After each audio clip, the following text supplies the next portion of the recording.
como decía el profesor, dentro de la historia de Lima, lo que conocemos de la historia de Lima, el terremoto del 28 de octubre ha sido quizá el más devastador hasta el momento. Y coincidentemente ahora entiendo que hay un recorrido del Señor de los Milagros en el centro de Lima, está vinculado con este desastre, pero en este caso hemos querido centrarnos más en las consecuencias en materia de salud, es decir, en las epidemias.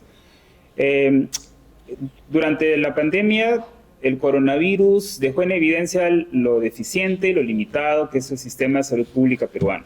Claro, pues estamos hablando de un sistema de salud moderno.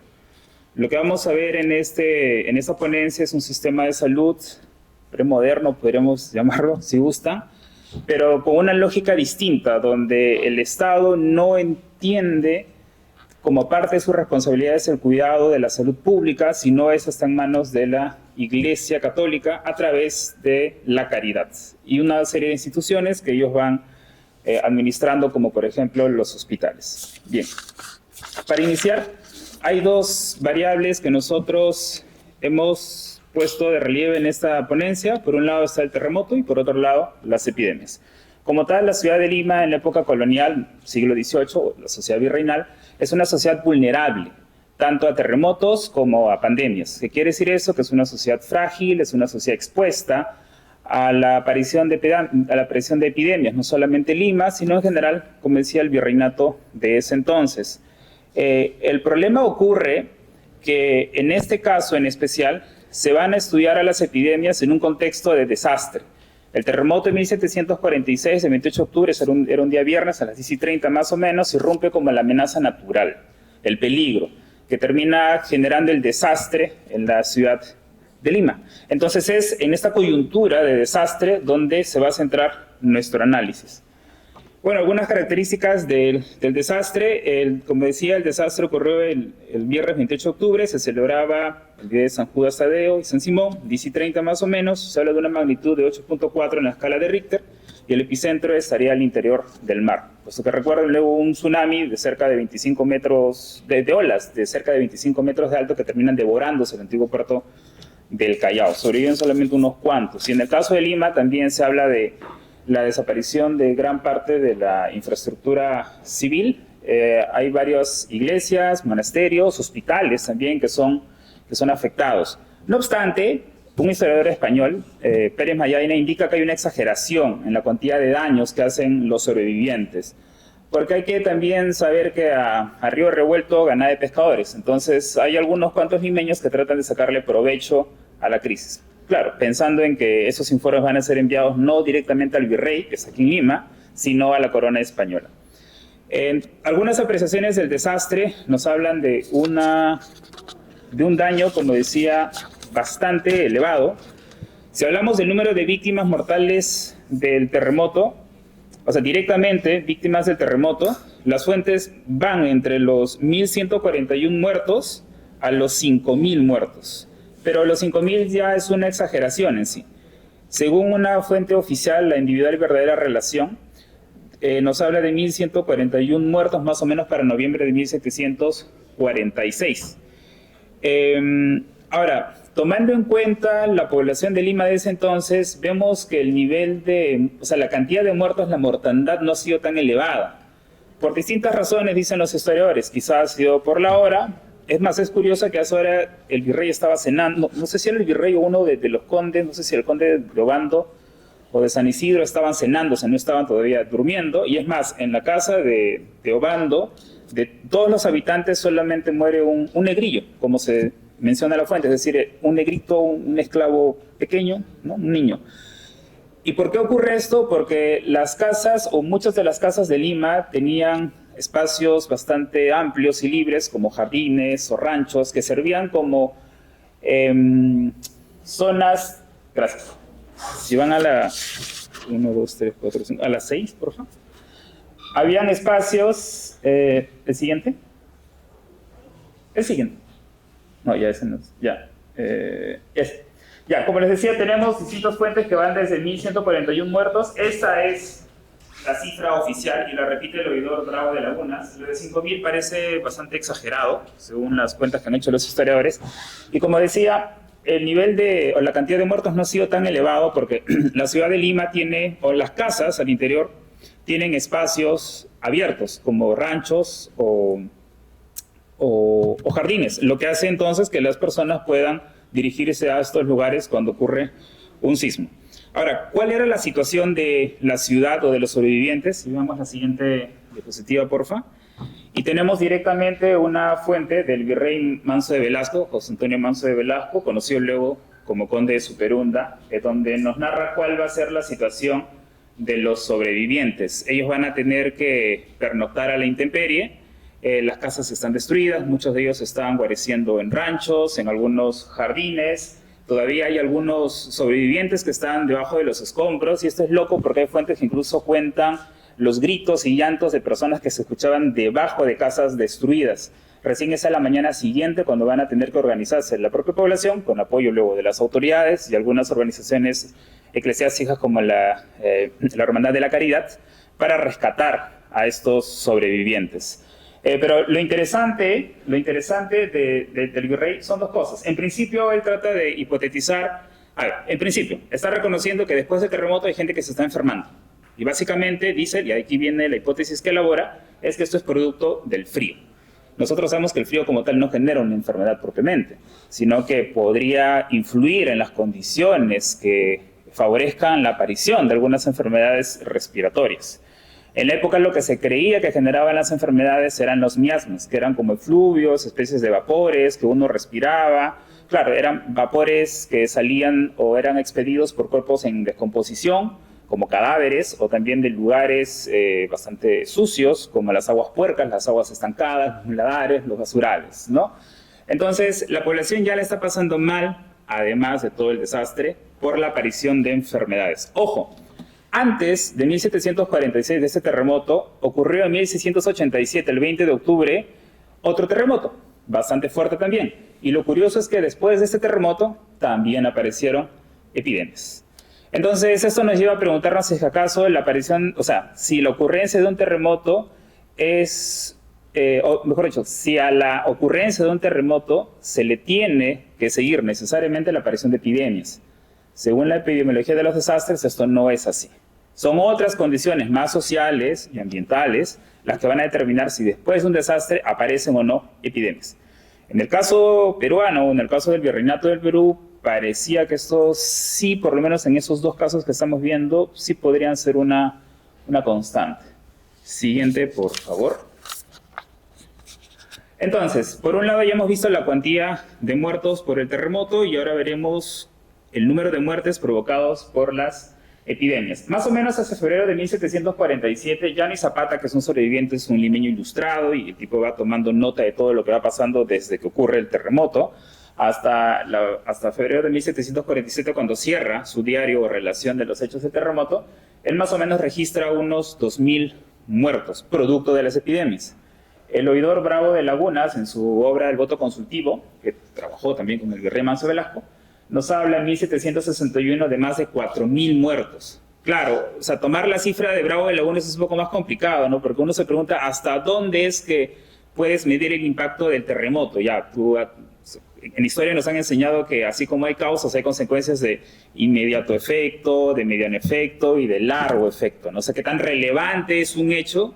Por ejemplo, el terremoto de 1746 es relevante para entender lo que está pasando ahora en la avenida Bancay, ¿no?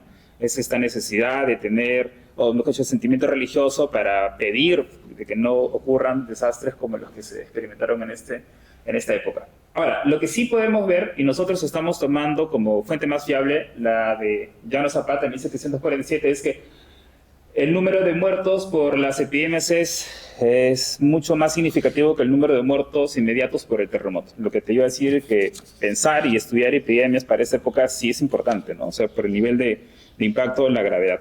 ¿Qué enfermedades se llegaron a producir o ocurrieron?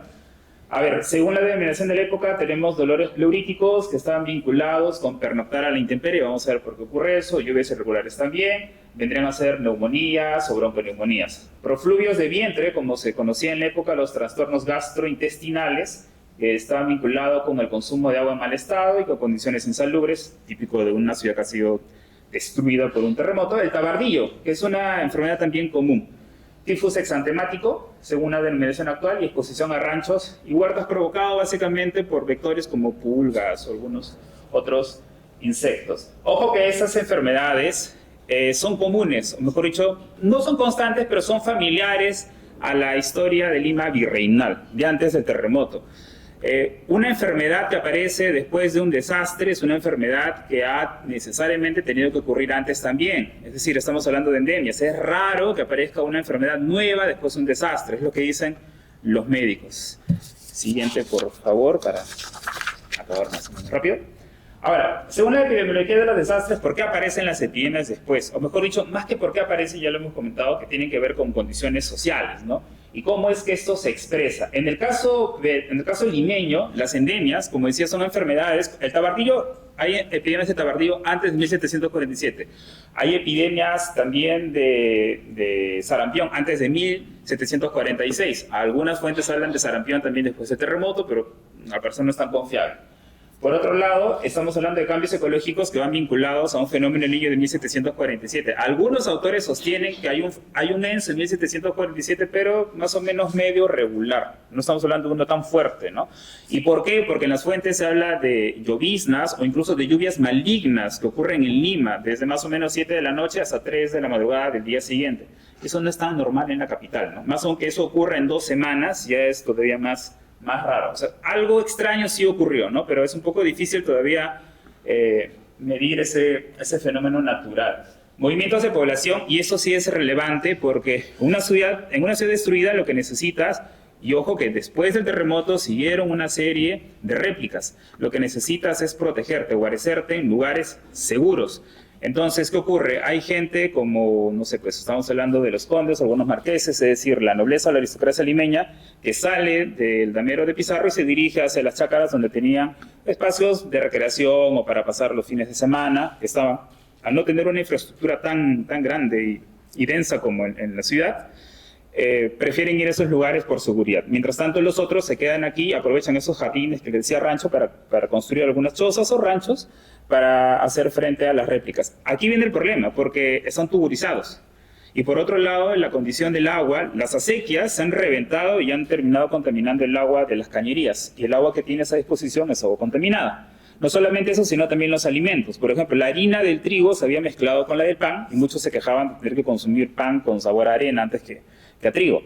Y además también hablamos de, bueno, aquí no está, pero hay un problema también con el abastecimiento. Por ejemplo, la dieta limeña estaba cimentada en trigo, pan, pero también en carne.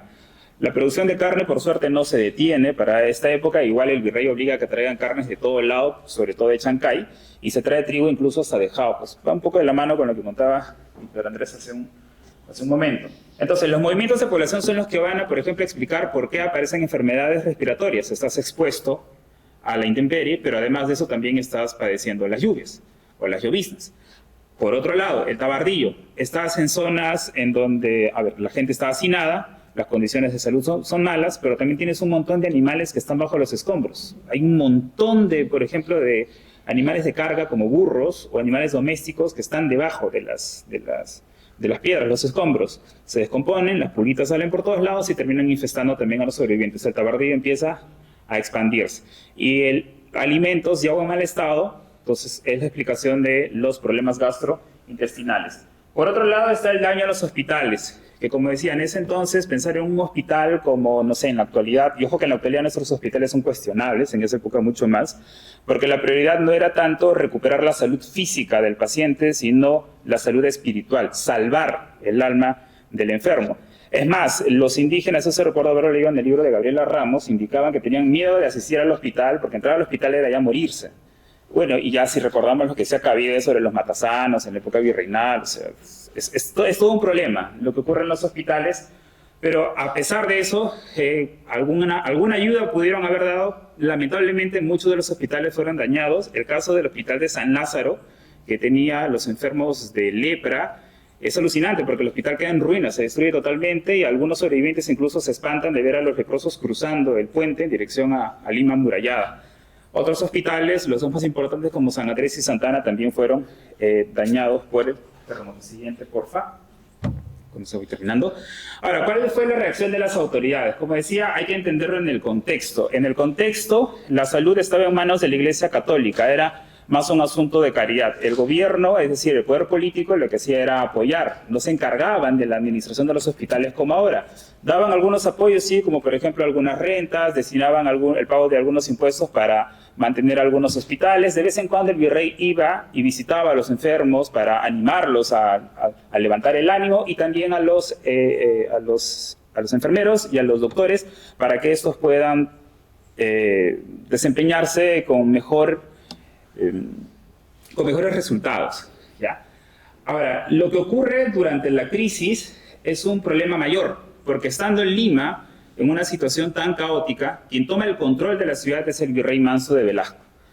Quien debería también haber colaborado activamente era la Municipalidad de Lima. No obstante, por ejemplo, lo que dicen algunos historiadores como Adam Warren, o incluso el propio Charles Walker, es que la municipalidad tuvo una actitud bastante cuestionable, al punto que lo considera como ineficaz, en el sentido de que el apoyo no se vio reflejado en las acciones. Por ejemplo, revisando los libros de Cabildo, uno ve que cuando el Cabildo logra reunirse, lo hace solamente para elegir a sus representantes, pero no toman ninguna medida. Frente a eso es el virrey Manso de Velasco quien se encarga de dirigir algunas acciones inmediatas para hacer frente al brote de epidemia. Si seguimos, por favor. Por ejemplo, ¿cuáles? Acciones inmediatas. El rescate de los vivos, como decía, es necesario rescatarlos porque los vivos se mueren y luego esto va a hacer que el cuerpo en descomposición produzca miasmas, lo que puede hacer que las enfermedades se expandan. Por otro lado, el entierro de los muertos, tienes a cadáveres en descomposición. Bajo la idea de la época, estos cadáveres pueden también expedir esos efluvios, entonces entiérralos. Además, se reconstruyen los canales de agua, y aquí va a ser importante el apoyo de los panaderos, porque los canales de agua servían para mover los molinos. Sin molino no mueles el trigo, y sin trigo molido no hay pan, ¿ya? Se restablece también los sistemas de abasto de alimentos en la ciudad. El virrey se pone mano dura, como diría Keiko ahora, ¿no? Porque incluso coloca un cadalso en el centro de la plaza como símbolo de que aquel que rompa la ley va directo a ser ejecutado. Pena de muerte, dirían algunos conservadores en la actualidad. Ahora, pero hay otras acciones más, las acciones del gobierno virreinal de mediano y largo plazo. Aquí tenemos la ayuda a los hospitales que, como decía, solamente es una ayuda de parte del virrey. ¿Y en qué sentido? Por ejemplo, apoyan en la organización de algunos eventos de caridad como rifas, corrida de toros, algunas fiestas para recaudar dinero. Mientras tanto, los hospitales tienen que buscar sus propios recursos, porque algunas casas de las cuales tenían algunos ingresos por arrendamiento fueron destruidas, entonces no tienes ingresos. Hay una carta de 1747-48 del mayordomo del Hospital de Santa Ana, donde le suplica al rey, por favor los ayuden, porque el hospital se está cayendo a pedazos y no tiene cómo pagar el sueldo al personal. Lo curioso es que la corona le niega el apoyo económico al Hospital de Santa Ana, porque estaban invirtiendo más dinero en la construcción de un hospital en la Corte de Madrid. O sea, le ponían más prioridad a la metrópoli que aquí al virreinato del Perú. Hay otros hospitales como el Hospital de San Lázaro, que recién en 1760 vuelve a abrir sus puertas.